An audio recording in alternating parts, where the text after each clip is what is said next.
इस वीडियो में कोशिका के खोज के बारे में जानेंगे। यह जानेंगे कि कैसे एक एक करके कोशिका के बारे में खोज हुआ और इतनी सारी जानकारियाँ प्राप्त हुई। देखिए, कोशिका के अध्ययन को साइटोलॉजी कहते हैं।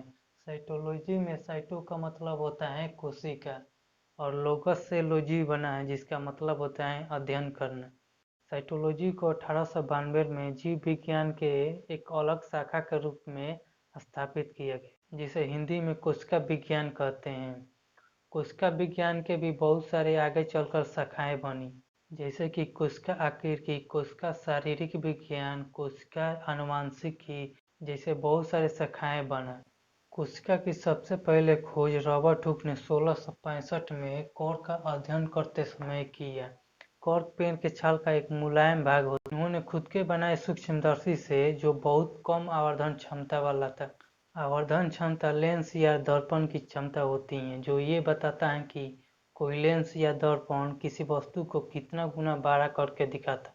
जैसे कि कोई लेंस की क्षमता 100 गुना है तो वो 1 सेंटीमीटर वस्तु को 100 सेंटीमीटर बड़ा करके दिखाएगी। जब इन्होंने कॉर्क को जूम करके देखा तो उसमें मधुमक्खी के छत्ते के समान छोटी छोटी कोठरी जैसी संरचना दिखाई दी। आप लोग मधुमक्खी के छत्ते को देखे ही होंगे, जो लगभग इस तरह की आकृति का होता है, जो पतली पतली दीवारों से घिरा हुआ होता है, जिसे भित्ति कहते हैं। इन्होंने बहुत सारे ऐसे ही अलग अलग आकृति को देखा और इसे सेल का नाम दिया। सेल एक लैटिन भाषा का शब्द है, जिसे हिंदी में कोश कहते हैं और कोश से ही कोशिका शब्द बना है। हालांकि यह मृत कोशिकाएं थी। मरी हुई कोशिका हो या जिंदा कोशिका हो, खोजा तो पहले इन्होंने ही था। जीवित कोशिका को ल्यूवेनहॉक ने 1674 में तालाब के जल का अध्ययन करते समय देखा। इन्होंने माइक्रोस्कोप में कुछ सुधार करके जल का अध्ययन करते समय अमीबा और पैरामीशियम को देखा। इसके बाद 150 सालों तक कोशिका के बारे में ज़्यादा कुछ खोज नहीं हो पाई, क्योंकि उस समय तक सूक्ष्मदर्शी का ज़्यादा विकास नहीं हो पाया था। और जब अच्छे आवर्धन क्षमता वाले सूक्ष्मदर्शी का विकास हुआ तो रॉबर्ट ब्राउन ने 1831 में केंद्रक की खोज की। केंद्रक कोशिका के बीच में एक गाढ़ा भाग होता है जो पूरी कोशिका को नियंत्रित करता है और इसी में जेनेटिक पदार्थ डीएनए होता है।